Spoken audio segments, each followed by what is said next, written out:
प्रेम पत्र राधा स्वामी भाग तीसरा, सिलसिला वचन नंबर 5, राधा स्वामी मत उपदेश, भाग 10वां, किस्म दूसरी। जवाब बाज तर्कों का जो कोई कोई सत्संगी और दुनिया के लोग निस्बत बर्तावे समाज और तस्वीर राधा स्वामी महाराज के करते हैं। कोई कोई सत्संगी और मूर्त पूजा वाले ऐसा तर्क करते हैं कि राधा स्वामी बाग में जो समाज और तस्वीर पर हार फूल चढ़ाए जाते हैं और प्रसाद भेंट भी रखा जाता है, यह कार्रवाई मूर्त पूजा वालों की माफिक है। तो ये कथन और समझ उनकी बिल्कुल गलत है। यहाँ यह कार्रवाई निशान सिर्फ अदब और प्यार का है, क्योंकि जो नए सत्संगी राधा स्वामी मत के आते हैं वे बहुत शौक के साथ देखना चाहते हैं कि कुल मालिक राधा स्वामी जाल का कैसा स्वरूप था, और वे तस्वीर का दर्शन करके बहुत खुश होते हैं। और जो राधा स्वामी जाल के चरणों में भाव और प्यार के सबक से उमंग सेवा की उनके मन में पैदा होती है, तब वे हार और फूल और शीरीनी और नगद वगैरह वहां पेशकश करते हैं, यानी सन्मुख रखते हैं। हार और फूल उलटकर चढ़ाने वालों को दे दिया जाता है और शीरीनी साधुओं और सत्संगियों को वहां तकसीम कर दी जाती है, और नगद रुपया साधुओं और बाग के खर्च में आता है। आमतौर पर मन का ख्वास है कि जिस किसी की परमार्थ में या दुनिया में बड़ाई और महिमा सुने तो उसके दर्शनों की उमंग और चाह उठाता है, और जो वे उस वक्त मौजूद न होवें तो उनकी तस्वीर या निशान के देखने को चाहता है और उसको देखकर बहुत मगन होता है। अब ख्याल करो कि कुल मालिक राधा स्वामी जाल के दर्शनों की या उनकी तस्वीर या निशान के देखने की किस कदर अभिलाषा सत्संगी के दिल में, कि जिसने उनके निज स्वरूप का इष्ट धारण किया है और उनके निज धाम में पहुंचना चाहता है, पैदा होनी चाहिए। और जब वो इस इरादे से शहर आगरे में पहुंचकर राधा स्वामी बाग में, जहां की महाराज कुछ अरसे तक रहे, जाता है और उनकी यादगार समाज और तस्वीर और पलंग और भजन करने की चौकी और खड़ाऊ वगैरह का दर्शन करता है, उस वक्त उसका चित्त निहायत मगन होता है और उसके मन में भाव और प्यार ज्यादा पैदा होता है। और जैसे कि कोई अपने प्यारे से मिलने को जावे, उस वक्त कोई चीज उम्दा या तोहफा उसके लायक ले जाता है, वैसे ही ये प्रेमी अपनी ताकत के माफिक भेंट और शीरीनी और हार फूल वगैरह पेश करता है। और जो उमंग ज्यादा है तो जिस कदर बन सके उस मकान की और भी साधुओं की जो वहां रात दिन रहते हैं, तन की सेवा करके अपना परमार्थी भाग बढ़ाता है। क्योंकि जब राधा स्वामी जाल सर्वसमर्थ और कुल मालिक हैं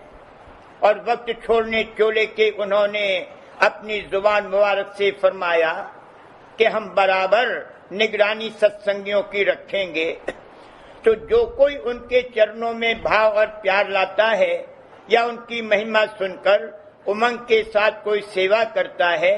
तो वे जरूर उस पर थोड़ी बहुत दया फरमावेंगे, यानी उसको भक्ति और प्रेम दान देंगे। इस किस्म का बर्तावा मूर्त पूजा में किसी तरह दाखिल नहीं हो सकता। हर मुल्क में और हर शहर में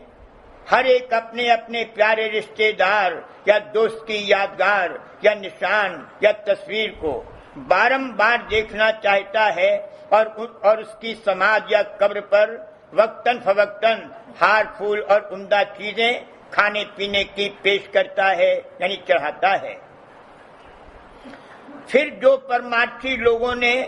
अपने मत के आचार्य की तस्वीर या निशान या समाज के साथ ऐसी कार्रवाई करी, तो क्या अचरज है और वो किस तरह मूर्त पूजा में दाखिल हो सकती है। खासकर जबकि वहीं बाग में सत्संग मौजूद है और मूर्त पूजा वगैरह का बराबर खंडन होता है और भी वाणी में जा बजा शब्द और सद्गुरु वक्त की भक्ति का हुक्म है। लोग अपनी असमझता और अविचारता से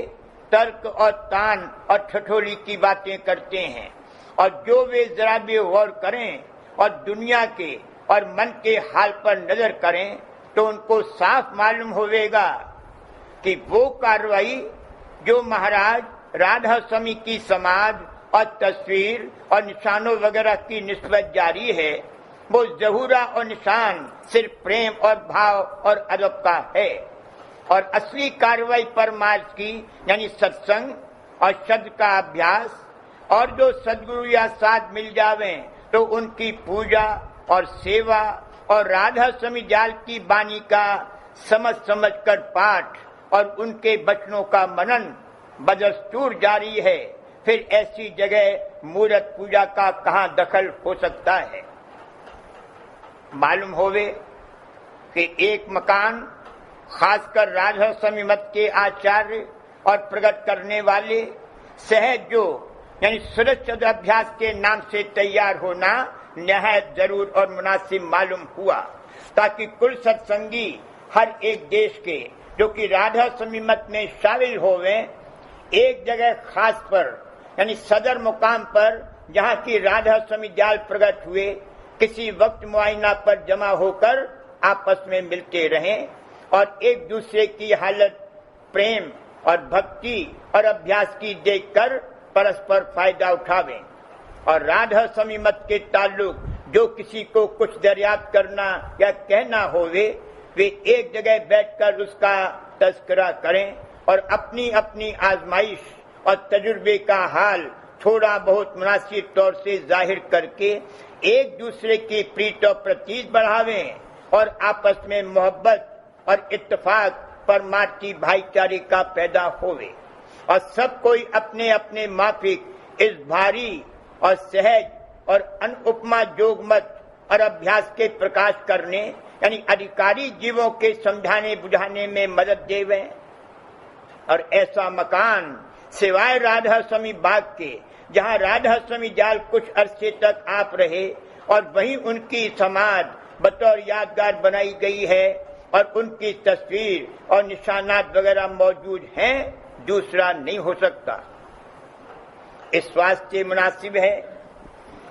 कि कुल सत्संगी वक्त मेले के जो बिलफैल साल भर में एक मर्तबा होता है या 2 साल में एक मर्तबा या साल भर में चंद बार जब जब जिसको मौका मिले आगरे में आकर जरूर दर्शन समाज व तस्वीर और निशान वगैरह का करें और सत्संग में जो हर रोज जारी है शामिल होकर अपने संशय और भ्रम दूर करावें और प्रीत और प्रतीत बढ़ावें और अभ्यास में मदद लेवें क्योंकि बगैर सत्संग के अहंकार और मूर्खता और विपरीत दूर नहीं हो सकती और न अंतर अभ्यास में जैसी की चाहिए तरक्की मुमकिन है और न आपस में हर मुल्क और शहर के सत्संगियों में भाव और प्यार पैदा हो सकता है।